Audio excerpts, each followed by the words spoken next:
एक छोटी सी मासूम बच्ची जिसकी उम्र अभी सिर्फ 3 साल की थी, सफेद फ्रॉक में रात के अंधेरे में एक गली के कोने से भाग रही थी। उसके पीछे एक औरत जो चेहरे पर मास्क लगाए थी और उसके सर पर विग था, उस बच्ची का हाथ झटके से पकड़ लेती है। वेलकम दोस्तों, स्वागत है आपका एच के नॉवेल वर्ल्ड में। आज हम सुनने जा रहे हैं सीक्रेट अमीर जादी का नवा एपिसोड, एपिसोड 9। तो चलिए शुरू करते हैं एपिसोड 9। पिछले एपिसोड में हमने देखा था कि कैसे माया ने महक को अपनी बातों में फंसाया था और आरव और उसके पिता को धोखेबाज बताकर अपना खेल शुरू किया था। अब देखते हैं आगे क्या होने वाला है। माया ने कहा, प्रोजेक्ट आश्रय असली में तुम्हारे लिए बना था महक।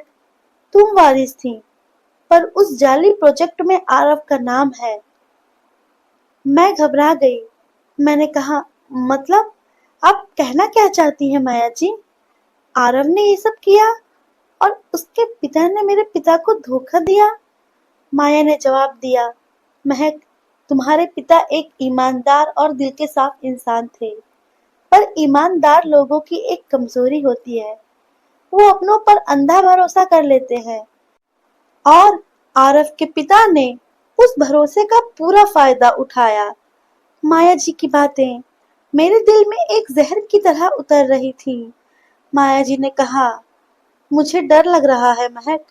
आरव अब वही कोशिश कर रहा है कि वो इस एम्पायर का मालिक बन बैठे। मैंने खुद से कहा, पर मैं आरव पर कैसे शक करूं? उसकी मुस्कान, उसकी बातें सब असली लगती हैं, पर माया जी की आंखों में जो सच्चाई थी वो झूठ हो ही नहीं सकती थी। या शायद मैं बस समझना चाहती थी। आज मैं ठान चुकी थी कि मैं हर रात से पर्दा उठाऊंगी। आज मैंने तय कर लिया था कि अपनी माँ और पापा से सब जान के रहूंगी कि मैं उनकी कौन हूँ और क्या मुझे मेहरा से शर्मा बनाया गया था। मैंने पापा से कहा, पापा, मुझे आपसे कुछ पूछना है और मैं चाहूंगी कि आप इस बार चुप न रहें। पापा, क्या मैं आपकी असली बेटी हूँ? क्या मैं सच में शर्मा हूँ या कोई और? ये सब पूछना मुझे अजीब लग रहा था। मैं उनसे नजर नहीं मिला पा रही थी, पर वो दोनों एक पल के लिए चुप रहे। बस एक दूसरे को देखा, जैसे उनके बीच कोई अनसुना सा राज हमेशा से चल रहा हो। पापा ने कहा, महक, तुम हमारी अपनी हो बेटा, लेकिन तुम हमारा खून नहीं हो। तुम हमें एक अंधेरी रात में बाजार के पास मिली थी। तुम बहुत छोटी थी, उस वक्त कुछ 2-3 साल की थी। हमने कभी नहीं जाना तुम कहाँ से आई थी। बस इतना पता था कि कोई तुम्हें खुद से अलग कर गया था। मेरे पैरों तले जमीन खिसक गई थी। मेरा पूरा बचपन एक पल में बदल गया। माया जी की बातें अब मुझे और गहरी लग रही थी, पर मुझे पता नहीं था कि मेरे सवालों का सिलसिला अभी खत्म नहीं हुआ, बल्कि अभी तो शुरू हुआ था। इधर एक बड़ी सी हवेली में रात के अंधेरे में चांद की रोशनी पुरानी खिड़कियों से अंदर गिर रही थी। एक पतली कमजोर औरत पसीना पसीना होकर बिस्तर से झटके से उठ बैठी। वो ख्वाब, वही पुरानी तस्वीर फिर से उसके दिमाग में गूंज उठी। एक औरत की आंखों के सामने एक छोटी सी बच्ची, सिर्फ 3 साल की, सफेद फ्रॉक में रात के अंधेरे में एक गली के कोने से भाग रही थी। पीछे एक औरत जिसके चेहरे पर मास्क था और सर पर विग, उस बच्ची के हाथ को झटके से पकड़ लेती है। उस बच्ची के चेहरे पर आंसू थे और उसकी माँ की चीखें जो कभी उस तक नहीं पहुंची। हवेली की कमजोर औरत हिचकी लेते हुए खुद से बोल उठी, मेरी बेटी, मैं तुझे बचा नहीं पाई और तू आज भी मुझसे दूर है। ये ख्वाब सिर्फ एक सपना नहीं था, ये उस दिन की हकीकत थी जो उस माँ का दिल छलनी कर चुकी थी। और तब से हर रात ये ख्वाब उसे छोड़ता नहीं था। उस रात चांद ने भी अपना चेहरा छुपा लिया था। उस रात एक खून का रिश्ता तोड़ दिया गया और एक चाल का बीज बोया गया था। माया का हाथ उसी लड़की की तस्वीर पर था जो आज महक के नाम से जानी जाती है। उसकी आंखों में जीत का एहसास, पर होठों पर एक ऐसी मुस्कान जो सिर्फ चाले रची हो।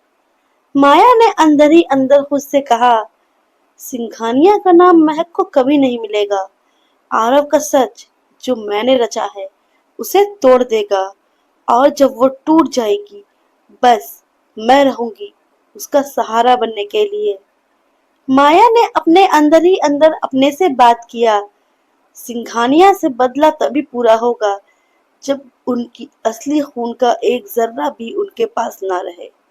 महक, तुझे तेरे घराने से अलग किया था मैंने, पर तुझे खोया नहीं।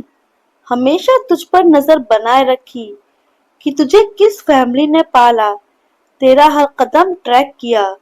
और अब वक्त आ गया है तुझे वापस अपने चाल में लाने का।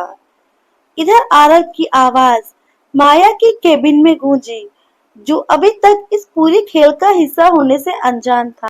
आरव ने कहा, माया जी, मुझे आपसे बात करनी है। माया का चेहरा एक पल के लिए बदला, जैसे शिकारी का शिकार खुद चलकर आ गया हो। माया ने कहा, कम इन आरव। पर आरव को क्या पता कि जिस कुर्सी के सामने वो बैठ रहा है वही कुर्सी उसके खून का असली राज छुपा के बैठी है। आरव ने अपनी कोट के पॉकेट से एक पुरानी फाइल निकाली। उसकी उंगलियां हल्की सी कांप रही थी, शायद किसी सच का वजन महसूस कर रही थी। आरव ने कहा, माया जी, मुझे ये डॉक्यूमेंट्स लाइब्रेरी के पुराने सेक्शन में मिले। मेहरा एम्पायर और एक अडॉप्शन रिकॉर्ड के नाम पर कुछ फाइल्स, पर उसमें एक नाम था जो मैंने पहले कभी नहीं सुना। माया ने फाइल खोली भी नहीं, बस आरव के चेहरे को पढ़ने लगी, जैसे हर शब्द से पहले उसका रिएक्शन जानना चाहती हो। माया ने कहा, आरव, कुछ रिकॉर्ड्स को छेड़ना खतरनाक होता है। कुछ नाम सिर्फ कागज पर अच्छे लगते हैं, हकीकत में उनके साथ सिर्फ दर्द जुड़ा होता है। आरव ने कहा, पर माया जी, मुझे लगता है कि ये मेरा पास्ट है और मैं अपना पास्ट जानना चाहता हूँ। माया के होठों पर एक हल्की सी मुस्कान आई, पर उस मुस्कान में मोहब्बत नहीं, बस एक शिकारी की ठंडक थी। माया ने कहा, तो ठीक है आरव, मैं तुम्हें सच बताऊंगी, लेकिन याद रखना, सच हमेशा आजादी नहीं देता। कभी कभी वो तुम्हें उम्र भर के लिए कैद कर देता है। आरव को पता नहीं था कि उसने अभी उसी दरवाजे की कुंडी घुमा दी थी जो एक बार खुल जाए तो जिंदगी कभी वैसी नहीं रहती। माया ने फाइल अपनी तरफ खींच ली और उस पर अपनी उंगलियों को ऐसे घुमाया जैसे पुरानी यादों की राख को छेड़ रही हो। माया ने कहा, आरव, तुम्हारे पिता एक ईमानदार आदमी थे। उन्होंने मेहरा एम्पायर के लिए अपनी जान तक दे दी, पर बदले में उनकी लाश और तुम एक अनाथ आश्रम में। क्या तुम्हें पता है कौन जिम्मेदार था? आरव ने माया की आंखों में देखा। वहां आंसू नहीं, सिर्फ आग थी। माया ने कहा, मेहरा परिवार। उनके एक डील ने तुम्हारे पिता का घर उजाड़ दिया था आरव, और तुम उस दिन से उनके लिए बस एक गुमनाम नाम बन गए। आरव की उंगलियां मेज पर कस गईं। उसके दिल में पहली बार एक चुभन हुई जो गुस्से में बदल रही थी। माया ने कहा, मैं तुम्हें अपने साथ इसलिए लाई थी आरव, ताकि तुम अपना हक ले सको, तुम्हें वही इज्जत दिला सकूं जो तुम्हारे पिता डिजर्व करते थे। आरव ने फाइल की तरफ देखा, पर उसे पता नहीं था कि ये सच का एक हिस्सा था, और असली हिस्सा वो था जो माया कभी उसे कहना नहीं चाहती थी कि वो खुद उस रात का एक किरदार थी। आगे की कहानी जानने के लिए हमारे साथ बने रहिए सीक्रेट अमीर ज़ादी के सफर में, और हमें कमेंट करके जरूर बताइए कि आपको ये सीरीज कैसी लग रही है। अगर स्टोरी पसंद आए तो लाइक कीजिए, शेयर कीजिए और सब्सक्राइब कीजिए, और हाँ, बेल आइकन दबाना बिल्कुल न भूलिए ताकि हमारी स्टोरीज जब भी आए तो आपको उसका नोटिफिकेशन मिलता रहे। Thank you.